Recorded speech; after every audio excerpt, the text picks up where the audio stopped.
बिहार के शिक्षा मंत्री चंद्रशेखर हमारे साथ हैं। हम सीधे बातचीत करते हैं। सर, कल कैबिनेट की बैठक होने वाली है, क्या महत्वपूर्ण फैसले लिए जाएंगे शिक्षा विभाग में? शिक्षा विभाग का जो एजेंडा है उस मामले में शिक्षा विभाग की तरफ से कोई ख़ास एजेंडा नहीं है और जो हमारा मूल उद्देश्य है कि लाखों लोगों को रोज़गार देने का, उस दिशा में विभाग बड़ी गंभीरतापूर्वक काम कर रही है। जल्द ही आप लोगों को कुछ नई नियमावली को लेकर चर्चा है कि कल मुहर लग सकती है, ऐसा है? नहीं, ऐसा नहीं है, लेकिन बहुत ही जल्द, ज़्यादा दिन नहीं है कि आपके सामने में नई नियमावली आ जाएगी। सत्र के दौरान जो है हंगामा होने की उम्मीद है। बीजेपी ने साफ तौर से अल्टीमेटम दे दिया है और लाखों स्टूडेंट जो हैं सीटेट, बीटेट, एस्टेट, वो भी आपको 13 तारीख से जो है आंदोलन करेंगे। मैं देवन से कह रहा हूँ कि जो हमारे बेरोजगार सीटेट बीटेट अभ्यर्थी हैं, कल के शिक्षक हैं, वो अनावश्यक टेंशन ले रहे हैं। आपने वर्षों प्रतीक्षा की तो कुछ महीने प्रतीक्षा कर लीजिए ना।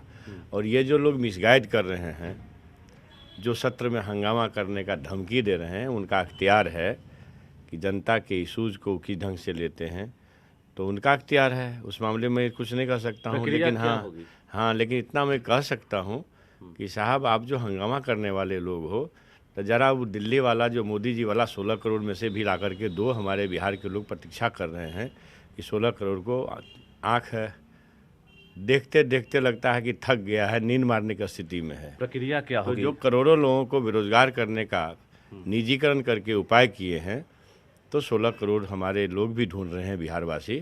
और उस 16 करोड़ में से क्या देने जा रहे हैं ये हंगामा करने वाले लोग, वो भी घोषणा कर देंगे।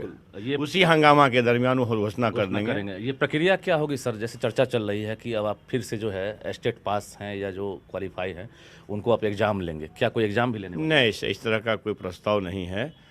ये निश्चित तौर पर ये बात समझ में आती है कि जो हमारे लोग सीटेट बीटेट अभ्यर्थी हैं, जिस नियम के तहत पहले से वो अपना क्वालिफ़िकेशन पर नौकरी लिए हैं, वो क्वालिफ़िकेशन का दर्जा वही रहेगा और उसी के इर्द गिर्द सिर्फ ये जो एक्सटॉर्शन का केंद्र बनता है, जो नियोजन नियमावली की जो कुछ विसंगतियां हैं, उसको दूर करने पर ही लगातार इंटरेक्शन हुआ है। न्यूज़ 18 के जरिए मंत्री जी भरोसा दे सकते हैं कि सुपर टेट नहीं लेंगे? मेरी बात सुन लीजिए। मैं लगातार बैठा हुआ नहीं हूँ ना, क्योंकि हमारे जो लाखों बेरोजगार साथी हैं जो सड़क पर संघर्ष करवाए जा रहे हैं जिनके द्वारा, जो लोग करवा रहे हैं वो दिल्ली वाले तो दे नहीं रहे 16 करोड़ में से कुछ भी। और आप जो सवाल लगातार कर रहे हैं, इस तरह का प्रस्ताव परीक्षा लेने का कुछ नहीं है। और आप देखेंगे एक पारदर्शी नियमावली आएगी और जिसमें से जो एक्सटॉर्शन का केंद्र बनते रहा है और फिर फर्जीवाड़े का जो बहुत सारा जुगाड़ लगा, और फर्जी कोर्ट का कमेंट है कि लगभग 1 लाख फर्जी शिक्षक बहाल हुए हैं। मैं नहीं जानता हूं, वो तो जांच का विषय है। तो इस ढंग से कुछ फर्जीवाड़ा का जगह न मिले, गुंजाइश न हो, इन छेदों को बंद करने के सारे उपाय किए जा रहे हैं। इसलिए हाल के दिनों में तमाम शिक्षक संगठनों से वार्ता की गई। ऐसे नहीं है, जो विसंगतियां या कमी है हमारे नियोजन नियमावली, उसको दूर करने के ही उपाय किए जा रहे हैं। रविवार को भी आप ड्यूटी है कर रहे हैं, एक तरह से आप जो है नॉन स्टॉप काम करते नजर आ रहे हैं। एक उम्मीद जगती है कि शिक्षा मंत्री अगर रविवार को भी काम पर हैं तो कहीं ना कहीं कुछ फाइल निपटा रहे हैं।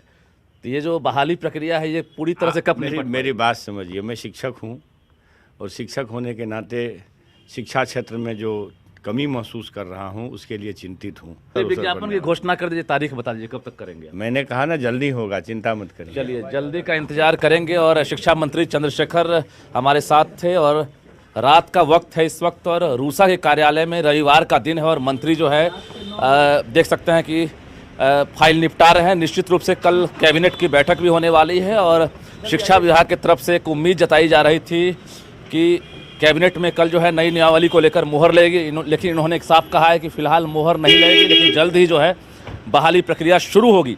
हालांकि किसी तरह का कोई एग्ज़ाम और नहीं लिया जाएगा, चाहे वो सीटेट पास हों या बीटेट पास हों या एस्टेट पास हों। जो घबराए हुए हैं कि कोई और परीक्षा ली जाएगी, मंत्री ने खंडन कर दिया है और साफ कहा है कि बहाली जल्द होगी और बिना किसी परीक्षा के पारदर्शिता के साथ बहाली प्रक्रिया शुरू होने वाली है। कैमरामैन सुबोध के साथ रजनीश कुमार, न्यूज़ 18 पटना।